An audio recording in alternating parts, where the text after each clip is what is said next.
ನಮಸ್ಕಾರ. ನಾನು Maruti, psychologist, NLP practitioner and ಹಿಪ್ನೋಥೆರಪಿಸ್ಟ್.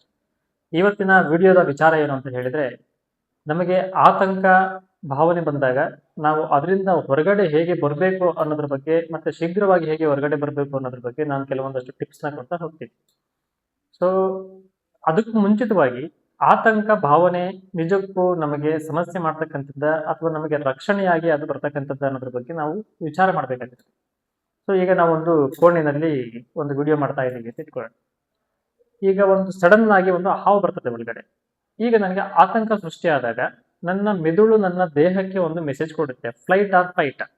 ಒಂದು ನಾನು ಆ ಹಾವಿನ ವಿರುದ್ಧ ಹೋರಾಡಬೇಕಾಗ್ತದೆ ಅಥವಾ ಅಲ್ಲಿಂದ ತಪ್ಪಿಸ್ಕೊಂಡು ಹೋಗ್ಬೇಕಾಗ್ತದೆ.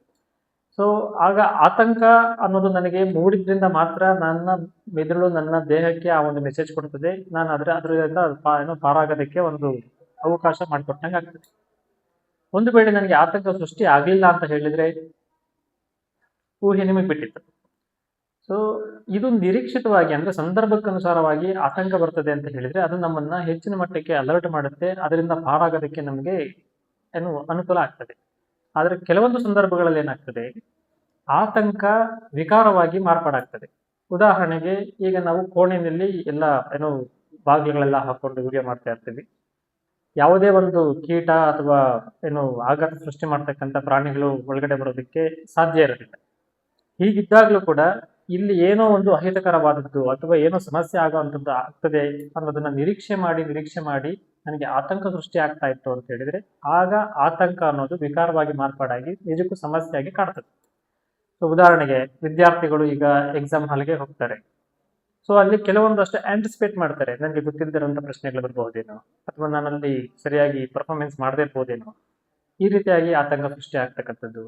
ಮತ್ತೆ ಕೆಲವರಿಗೆ ನನಗೆ ಹಾರ್ಟ್ ಅಟ್ಯಾಕ್ ಆಗ್ಬೋದೇನೋ ಅಥವಾ ನನಗೆ ಸಡನ್ ಆಗಿ ಮರಣ ಆಗಬಹುದೇನೋ ಅಥವಾ ನಮ್ಮ ಮನೆಯವರಿಗೆ ಏನೋ ಸಮಸ್ಯೆ ಆಗ್ಬೋದೇನೋ, ಈ ರೀತಿಯಾಗಿ ಅವರು ಏನೋ ಅಹಿತಕರವಾದದ್ದು ಅಥವಾ ಕೆಟ್ಟದ್ದು ಅಥವಾ ನೆಗೆಟಿವ್ ಆಗಿರ್ತಕ್ಕಂಥದ್ದು ಸಂಭವಿಸಬಹುದು ಅಂತ ನಿರೀಕ್ಷೆ ಮಾಡಿ ಆತಂಕಕ್ಕೆ ಒಳಗಾಗ್ತಾ ಇದ್ದಾಗ, ಅಂತ ವಾತಾವರಣ ಸೃಷ್ಟಿಯಾದಾಗ ನಮ್ಮ ಮನಸ್ಸಿನಲ್ಲಿ ಅದರಿಂದ ಹೇಗೆ ಹೊರಗಡೆ ಬರಬೇಕು ಅನ್ನೋದ್ರ ಕಡೆ ಒಂದಷ್ಟು ನಾನೀಗ ಟಿಪ್ಸ್ ಸ್ಟಾರ್ಟ್ ಮಾಡಿ. ಸೊ ಈಗ ನಿಮಗೆ ಆತಂಕನ ಇಟ್ಕೊಂಡು ನೀವು ಒಂದು ವಿಡಿಯೋನ ನೋಡ್ತಾ ಇದ್ದೀರಾ ಅಂತ ಹೇಳಿದ್ರೆ ನಾನು ಹೇಳ್ತಾ ಇರ್ಬೇಕಾದ್ರೆ ಅದನ್ನ ನೀವು ಪ್ರಾಕ್ಟೀಸ್ ಮಾಡಿ. ಒಂದು ಮುಖ್ಯವಾಗಿ ನಾವಿಲ್ಲಿ ಅರ್ಥ ಮಾಡ್ಕೊಳ್ಬೇಕಾಗಿರೋದೇನು ಅಂತ ಹೇಳಿದ್ರೆ, ಯಾವುದೇ ಭಾವನೆ ಅದು ನೆಗೆಟಿವ್ ಭಾವನೆ ಆಗಿರಲಿ ಅಥವಾ ಪಾಸಿಟಿವ್ ಭಾವನೆ ಆಗಿರಲಿ, ಇದು ನಮ್ಮಲ್ಲಿ ಮೂಡುತ್ತೆ ಅಂತ ಹೇಳಿದ್ರೆ ನಮ್ಮ ಮಾನಸಿಕವಾಗಿ ಮತ್ತೆ ದೈಹಿಕವಾಗಿ ಫಿಸಿಯಾಲಜಿಕಲ್ ಅಂಡ್ ಸೈಕಾಲಜಿಕಲ್ ಚೇಂಜಸ್ ಅನ್ನ ಮಾಡುತ್ತೆ. ಇದು ಆತಂಕ ಅಂತ ಹೇಳ್ತಕ್ಕಂಥದ್ದು ಇದು ಒಂದು ಅನ್ಪ್ಲೆಸೆಂಟ್ ಎಮೋಷನ್, ಅಂದ್ರೆ ಅಹಿತಕರವಾದ ಭಾವನೆ ಆಗಿರೋದ್ರಿಂದ ನಮ್ಮ ದೇಹದ ಮೇಲೆ ಮತ್ತೆ ಮನಸ್ಸಿನ ಮೇಲೆ ಅದು ನೆಗೆಟಿವ್ ಆಗಿರ್ತಕ್ಕಂಥ ಒಂದು ಅಹಿತಕರವಾಗಿರ್ತಕ್ಕಂಥ ಅನುಭವವನ್ನ ಕೊಡುತ್ತೆ. ಸೊ ಅದು ಹೇಗೆ ನಮ್ಮ ಗಮನಕ್ಕೆ ಬರ್ತದೆ? ಈಗ ಆತಂಕ ಆಗಿದೆ ಸರಿ, ಅದು ನಮ್ಮ ಗಮನಕ್ಕೆ ಬರಬೇಕು ಅಂತ ಹೇಳಿದ್ರೆ ಕೆಲವೊಂದಷ್ಟು ಬದಲಾವಣೆಗಳಾಗ್ತದೆ. ನಾನು ಈ ಹಿಂದೆ ಹೇಳಿದಾಗೆ ಸೈಕಾಲಜಿಕಲ್ ಅಂಡ್ ಫಿಸಿಯಾಲಜಿಕಲ್ ಚೇಂಜಸ್ ಆಗ್ತದೆ. ಸೊ ಆತಂಕ ಬಂದಾಗ ನಮ್ಮ ದೇಹ ತುಂಬಾ ಟೈಟ್ ಆಗ್ತದೆ, ಅಂದ್ರೆ ಸಲೀಸಾಗಿ ಇರೋದಿಲ್ಲ, ಒಂದ್ ರೀತಿಯಾಗಿ ಅದು ರಿಜಿಡ್ ಆಗ್ತದೆ. ಎದೆ ಬಡಿತ ಸಾಮಾನ್ಯಕ್ಕಿಂತ ಹೆಚ್ಚಾಗಿ ಬಡ್ಕೊಳ್ತದೆ, ಅದು ನಿಮ್ಮ ಅನುಭವಕ್ಕೆ ಬಂದಿರುತ್ತೆ. ಸೊ ಉಸಿರಾಟ ಮೇಲಿಂದ ಮೇಲೆಗೆ ಕೆಳಗಡೆದು ಕೆಳಭಾಗಕ್ಕೆ ಆಗ್ತಾ ಇರ್ತದೆ, ಅಂದ್ರೆ ದೀರ್ಘವಾಗಿ ಉಸಿರಾಟ ನಡೀತಾ ಇರೋದಿಲ್ಲ. ಸೊ ಅದ್ರ ಜೊತೆಗೆ ಒಂದ್ ರೀತಿ ಕೈ ಕಾಲು ನಡುಕ ಆಗುವಂಥದ್ದು, ಏನ್ ಮಾತಾಡ್ಬೇಕು ಅನ್ನೋದ್ರ ಬಗ್ಗೆ ತೋಚೋದಿಲ್ಲ, ಯೋಚನೆಗಳು ದಿಕ್ಕಾಪಾಲಾಗಿ ಬರ್ತಾ ಇರ್ತದೆ. ಈ ರೀತಿಯಾದ ಒಂದು ಇನ್ನೊಂದಷ್ಟು ಅಹಿತಕರವಾದಂತಹ ಭಾವನೆಗಳು ಅಥವಾ ಬದಲಾವಣೆಗಳು ನಮ್ಮಲ್ಲಿ ಕಾಣಿಸ್ಕೊಳ್ತಾ ಇದೆ ಅಂತ ಹೇಳಿದ್ರೆ ಆಗ ಒಬ್ಬ ನಿರ್ದಿಷ್ಟವಾದ ವ್ಯಕ್ತಿ ಆತಂಕಕ್ಕೆ ಒಳಗಾಗಿದ್ದಾನೆ ಅಂತ ಅರ್ಥ. ಸೊ ಹಾಗಿದ್ರೆ ಇದರಿಂದ ಹೊರಗಡೆ ಬರಬೇಕು ಅಂತ ಹೇಳಿದ್ರೆ ಅದು ಇನ್ಸ್ಟೆಂಟ್ ಆಗಿ ಶಾಂತ ಆಗ್ಬೇಕು ಅಂತ ಹೇಳಿದ್ರೆ ಮೊದಲಿಗೆ ನಾವು ಗಮನ ಹರಿಸಬೇಕಾಗಿರ್ತಕ್ಕಂಥದ್ದು ನಮ್ಮ ದೈಹಿಕವಾಗಿ ಮತ್ತೆ ಮಾನಸಿಕವಾಗಿ ಏನು ಬದಲಾವಣೆ ಆಗಿದೆ ಅನ್ನೋದ್ರ ಕಡೆ ಗಮನ ಬರಬೇಕಾಗ್ತದೆ. ಮೊದಲಿಗೆ ದೈಹಿಕವಾಗಿ ಏನು ಬದಲಾವಣೆ ಆಗಿದೆ, ಈಗ ನಮಗೆ ಆತಂಕಕ್ಕೆ ಕಾರಣ ಆಗಿರ್ತಕ್ಕಂಥ ವಿಚಾರಗಳ ಮೇಲೆ ಗಮನ ಕೇಂದ್ರೀಕರಣ ಮಾಡಿದಾಗ ನಾವು ಅದರಿಂದ ಹೊರಗಡೆ ಬರೋಕ್ಕಾಗೋದಿಲ್ಲ. ಹೊರಗಡೆ ಬರಬೇಕು ಅಂತ ಹೇಳಿದ್ರೆ ನಮ್ಮ ದೈಹಿಕವಾಗಿ ಕೆಲವೊಂದಷ್ಟು ಬದಲಾವಣೆಗಳು ಆಗ್ತದೆ. ಅದ್ರ ಕಡೆ ನಮ್ಮ ಗಮನ ಬಂತು ಅಂತ ಹೇಳಿದ್ರೆ ಅದನ್ನ ನಾವು ಹಂತ ಹಂತವಾಗಿ ಹೇಗೆ ಸೆಟಲ್ ಮಾಡಬೇಕು ಅನ್ನೋದ್ರ ಕಡೆ ಗಮನ ಬರಬೇಕು. ಸೊ ದೇಹ ಟೈಟ್ ಆಗಿರ್ತದೆ, ಆಗ ನೀವು ಸಂಪೂರ್ಣವಾಗಿ ಅದನ್ನ ದೇಹನ ಒಂದು ರೀತಿ ಸಲೀಸ್ ಮಾಡಿ ಅಥವಾ ಅದನ್ನ ಲೂಸ್ ಮಾಡಿ ದೀರ್ಘವಾದ ಉಸಿರಾಟ ಮಾಡ್ತಕ್ಕಂಥದ್ದು. ಅಂದ್ರೆ ಸುಮಾರು ಒಂದು 4 ಸೆಕೆಂಡ್ಗಳ ಕಾಲ ನಿಮ್ಮ ಮೂಗಿನಲ್ಲಿ ಉಸಿರನ್ನ ಎಳೆದುಕೊಳ್ಳೋದು, ತದನಂತರ ಒಂದು 2 ಸೆಕೆಂಡ್ಗಳ ಕಾಲ ಅದನ್ನ ಹೋಲ್ಡ್ ಮಾಡ್ತಕ್ಕಂಥದ್ದು ಹೊಟ್ಟೆನಲ್ಲಿ. ನಂತರ ಅದನ್ನು ಒಂದು 6 ಸೆಕೆಂಡ್ಗಳ ಕಾಲ, ಒಂದು ಅಂದಾಜಿನಲ್ಲಿ 6 ಸೆಕೆಂಡ್ಗಳ ಕಾಲ ನೀವು ಬಾಯಿಯ ಮೂಲಕ ಉಸಿರನ್ನ ಹೊರಗಡೆ ಹಾಕ್ತಕ್ಕಂಥದ್ದು ಸಂಪೂರ್ಣವಾಗಿ.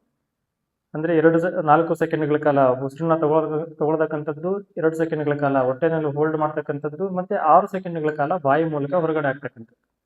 ಈ ಒಂದು ಪ್ರಕ್ರಿಯೆಯನ್ನು ನೀವು ಒಂದು 3 ರಿಂದ 5 ನಿಮಿಷ ಮಾಡ್ತೀರಾ ಅಂತ ಹೇಳಿದ್ರೆ ಏನು ಶೀಘ್ರವಾಗಿ ದೇಹ ಅನ್ನೋದು ನಾರ್ಮಲ್ ಸ್ಟೇಟ್ಗೆ ಬರ್ತದೆ. ಇದನ್ನ ನೀವು ಪ್ರಾಕ್ಟಿಕಲ್ ಆಗಿ ನೋಡ್ಬಹುದು. ಸೊ ಈ ರೀತಿ ಬಂತು ಅಂತ ಹೇಳಿದ ತಕ್ಷಣ ಇಲ್ಲಿ ದೇಹ ಒಂದ್ ರೀತಿ ಸೆಟಲ್ ಆಗಿದ ತಕ್ಷಣ ನಮ್ಮ ಒಂದು ಮಾನಸಿಕ ಸ್ಥಿಮಿತತೆಯನ್ನ ವಾಸ್ತವಕ್ಕೆ ತಗೊಂಡ್ಬರ್ಬೇಕಾಗ್ತದೆ. ಅಂದ್ರೆ ಈಗ ನಿಮ್ಗೆ ನಾನು ಈ ಹಿಂದೆ ಹೇಳಿದಾಗೆ ನಮ್ಮ ಆತಂಕಕ್ಕೆ ಏನ್ ಕಾರಣ ಆಯ್ತು ಅದ್ರ ಬಗ್ಗೆ ನಮ್ಮ ಗಮನ ಹೋಯ್ತು ಅಂತ ಹೇಳಿದ್ರೆ ನಮ್ಮ ಬ್ರೈನು ಯಾವುದನ್ನು ಕೂಡ ವಾಸ್ತವಿಕತೆಗೆ ಹತ್ತಿರ ಇರ್ತಕ್ಕಂಥ ಯೋಚನೆಗಳನ್ನ ಮಾಡೋದಿಲ್ಲ. ಸೊ ಹಾಗಾಗಿ ನಾವೇನ್ ಮಾಡ್ಬೇಕು, ನಮ್ಮ ಕಣ್ಮುಂದೆ ಇರ್ತಕ್ಕಂಥ ಒಂದು ವಸ್ತುಗಳ ಮೇಲೆ ನಮ್ಮ ಗಮನನ ಕೇಂದ್ರೀಕರಣ ಮಾಡೋದು. ಉದಾಹರಣೆಗೆ ಯಾವ್ದಾದ್ರು ಒಂದು ವೆಹಿಕಲ್ ಪಾಸ್ ಆಗ್ತದೆ, ಅದರ ಒಂದು ನಂಬರ್ ಪ್ಲೇಟ್ ಅನ್ನ ನೋಡ್ತಕ್ಕಂಥದ್ದು, ಅದು ಯಾವ RTOಗೆ ಸಂಬಂಧಪಟ್ಟಿದ್ದು, ಅಥವಾ ಆ ಒಂದು ವೆಹಿಕಲ್ ಯಾವ ಕಂಪ್ನಿಗೆ ಸಂಬಂಧಪಟ್ಟಿದ್ದು, ಅಥವಾ ಯಾವ ಕಂಪ್ನಿಗೆ ಸೇರಿದ್ದು, ಅಥವಾ ಅದರ ಹೆಸರೇನು, ಈ ರೀತಿ ನಾವು ಅದನ್ನು ವಾಸ್ತವದಲ್ಲಿ ಏನ್ ನಡೀತಾ ಇದೆ ಅದ್ರ ಕಡೆ ಗಮನ ಹರಿಸ್ತಕ್ಕಂಥದ್ದು. ಅಥವಾ ನಿಮ್ಮ ಕಣ್ಣು ಮುಂದೆ ಒಂದು ರೆಫ್ರಿಜರೇಟರ್ ಇರ್ತದೆ, ಆ ರೆಫ್ರಿಜರೇಟರ್ ಬಗ್ಗೆ ಒಂದ್ ಸ್ವಲ್ಪ ಅದು ಯಾವ ಕಂಪ್ನಿದಿರ್ಬೋದು, ಅಥವಾ ಅದು ಹೇಗೆ ಕೆಲಸ ನಿರ್ವಹಿಸ್ತದೆ, ಹೀಗೆ ನಿಮ್ಮ ಕಣ್ಮುಂದೆ ಇರ್ತಕ್ಕಂಥ ಯಾವುದಾದ್ರೂ ಒಂದು 5 ವಸ್ತುಗಳನ್ನ ಬಗ್ಗೆ ನೀವು ಯೋಚನೆ ಮಾಡ್ತಕ್ಕಂಥದ್ದು. ಬಲ್ಬ್ ಆಗಿರಲಿ, ಫ್ಯಾನ್ ಆಗಿರಲಿ, ಯಾವ್ದಾದ್ರು ಆಗಿರಲಿ, ಬಟ್ ವಾಸ್ತವದಲ್ಲಿ ಇರ್ಬೇಕಂತ. ಸೊ ಅದ್ರ ಜೊತೆಗೆ ಯಾವ್ದಾದ್ರು ಒಂದು ಶಬ್ದನ, ಅಂದ್ರೆ ನೀವೊಂದು ಮ್ಯೂಸಿಕ್ ಆದ್ರೂ ಕೇಳಿ, ಅಥವಾ ಒಂದು ಹಾಡು ಆಡ್ತಾ ಇದ್ದಾರೆ ಅಂತ ಹೇಳಿದ್ರೆ, ಒಂದು ಸಾಂಗ್ ಓಡ್ತಾ ಇದೆ ಅಂತ ಹೇಳಿದ್ರೆ ನೀವು ಆ ಲಿರಿಕ್ಸ್ ಬಗ್ಗೆ ಗಮನ ಕೊಡ್ತಕ್ಕಂಥದ್ದು. ಅಥವಾ ನಿಮ್ಮ ಹತ್ತಿರ ಯಾರಾದ್ರೂ ಇತ್ತು ಅಂತ ಹೇಳಿದ್ರೆ ಅವರ ಜೊತೆಯಲ್ಲಿ ಒಂದ್ ಸ್ವಲ್ಪ ಮಾತುಕತೆ ಮಾಡ್ತಕ್ಕಂಥದ್ದು. ಅದು ವಾಸ್ತವಕ್ಕೆ ಸಂಬಂಧಪಟ್ಟ ವಿಚಾರಗಳ ಬಗ್ಗೆ. ನಿಮಗೆ ಆತಂಕಕ್ಕೆ ಏನ್ ಕಾರಣ ಆಯ್ತು ಆ ವಿಚಾರಗಳ ಬಗ್ಗೆ ಮಾತಾಡೋದ ಹೊರತುಪಡಿಸಿ. ಸೊ ಈ ರೀತಿ ಮಾಡ್ತು ಅಂತ ಹೇಳಿದ್ರೆ ನೀವು ವಾಸ್ತವಕ್ಕೆ ಬಂದಿದ್ದೀರಾ, ಮತ್ತೆ ನೀವು ಇನ್ನು ಮುಂದೆ ಏನೋ ಒಂದು ಅಹಿತಕರವಾದದ್ದು ಆಗಬಹುದು ಅನ್ನೋದ್ರಿಂದ ಬೇರೆ ರೀತಿಯಾದ ಯೋಚನೆ ಮಾಡೋದ್ರಿಂದ ನೀವು ಇನ್ಸ್ಟ್ಯಾಂಟ್ ಆಗಿ ಆಲೋಚನೆಯಿಂದ ಹೊರಗಡೆ ಬರ್ತೀರಾ. ಇದನ್ನ ವಿದ್ಯಾರ್ಥಿಗಳು ಎಕ್ಸಾಮ್ ಹಾಲ್ನಲ್ಲೂ ಕೂಡ ಮಾಡಬಹುದು. ದೀರ್ಘ ಉಸಿರಾಟ ಮಾಡ್ತಕ್ಕಂಥದ್ದು, ಜೊತೆಗೆ ಒಂದು ಎಕ್ಸಾಮ್ ಹಾಲನ್ನ ಅವರು ನೀಟಾಗಿ ಅಬ್ಸರ್ವ್ ಮಾಡ್ತಕ್ಕಂಥದ್ದು, ಜೊತೆಗೆ ಅಲ್ಲಿ ಅವರ ಸ್ನೇಹಿತರು ಬಂದಾಗ ಆ ಸ್ನೇಹಿತರ ಜೊತೆಗೆ ಮಾತಾಡೋ ಅವಕಾಶ ಇದ್ರೆ ಎಕ್ಸಾಮ್ ಸ್ಟಾರ್ಟ್ ಆಗೋದಕ್ಕೂ ಮುಂಚೆ ಅವ್ರ ಜೊತೆಗೆ ಒಂದ್ ಸ್ವಲ್ಪ ಕುಶಲೋಪರಿ ಮಾತಾಡ್ತಕ್ಕಂಥದ್ದು. ಈ ರೀತಿ ಮಾಡಿದಾಗ ದೇಹ ಮತ್ತೆ ಮನಸ್ಸು ಆತಂಕದಿಂದ ಹೊರಗಡೆ ಬಂದಿರುತ್ತೆ. ಸೊ ಇವೆರಡನ್ನ ಮಾಡಿದ್ರು ಸಾಕು, ನೀವು ಇನ್ಸ್ಟ್ಯಾಂಟ್ ಆಗಿ ಹೊರಗಡೆ ಅಂತೂ 100% ಬರ್ತೀರಾ.